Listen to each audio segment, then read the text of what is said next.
What's going on, Journey fam? This is Pastor Curtis, and it's a joy to be back with you for our last episode of Face to Face. You know, we've been walking down this road, facing God, looking at the various attributes of God. I just want to thank you for being with us in this journey as we look at it. So I'm excited, not just as this comes to a close and just hearing what the Lord has been doing, but really where things are headed, man. We got the Advent season right around the corner, so I'm excited about that. But I'm really excited because today we got a special guest. My homegirl, Brandy, is with us today. Brandy is a member of our Tower Grove church, and so we're just going to be looking at the greatness of God. What's up, Brandy? How you doing? Hey.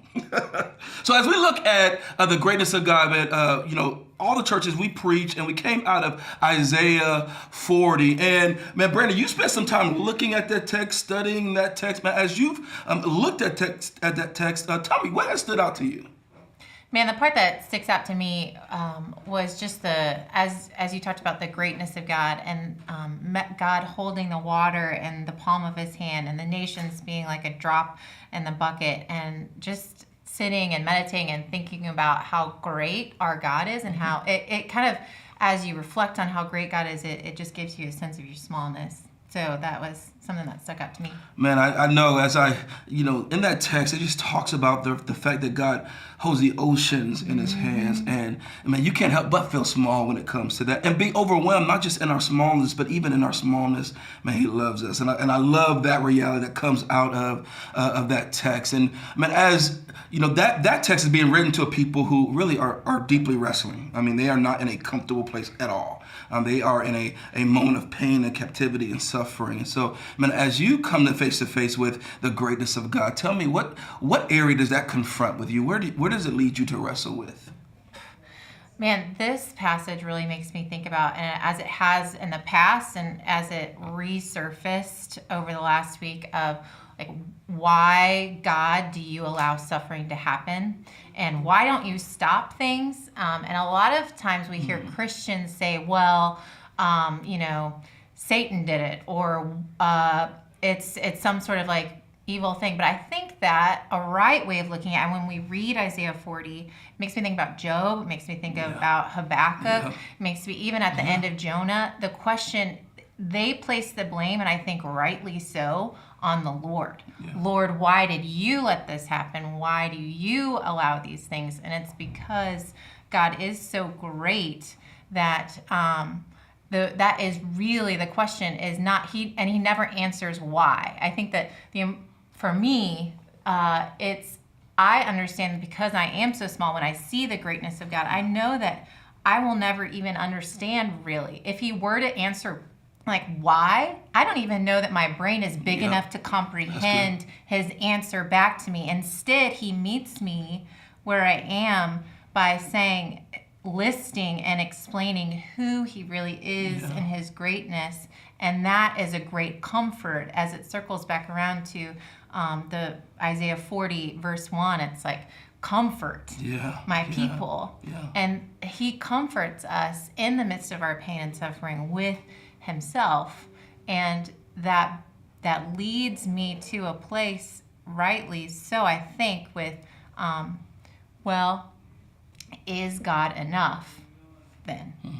And I think that for me and for all of us, that is the greatest question that you will have to face and have to answer. And how you answer that question determines in effect the rest of your walk with the Lord or not.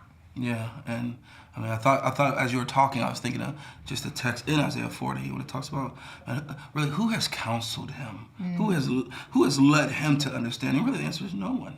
Right. I mean, the reality is we will never fathom and get who he is, and really how, in his sovereign wisdom, how he ordains things to work. And it is. Man, it's really it's natural for us to go and say, God, why did you? I know I've asked that many different contexts. I've shared various struggles and the death of loved ones, and I'm left feeling alone. It's like, God, why did you do this? And you're right. Like he never answers that question, but he always comes with, am I not enough for you? I'm still here, right? And so I'm grateful for that. And in Isaiah 40. The goal is to comfort. The goal is to set eyes on God. And as we set our eyes on God, the natural response is worship, right? Yeah. The natural response is our hearts blown up with the glories of who he is, even in the midst of our suffering, right? And so, man, tell me, what has led you to worship? Not just as you look at God, but even in the middle of your pain and your suffering, what are some specific truths, maybe even pointing out of Isaiah 40, that has led you to stand on and your heart beat faster for God? That's good. I think that as I look at him, I see that's the God that I worship. The God that I worship is not a God that I can fully understand. The God that I worship is not a God that I can put even words to. There aren't necessarily even words to fully describe who God is, but I get to be an intimate, growing relationship. He cares deeply about me. That God, that same God from Isaiah 40, who is so big and so majestic, is my God, and he is my God, and I am his. Yeah.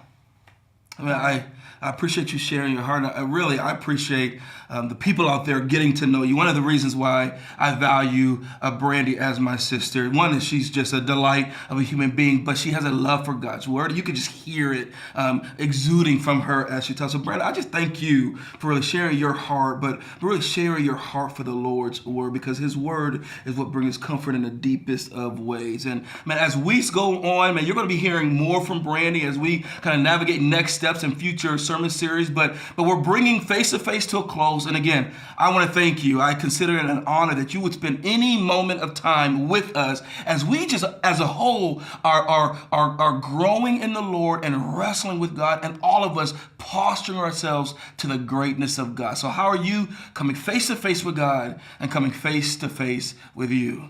I'll see you next time. Love you guys. Peace.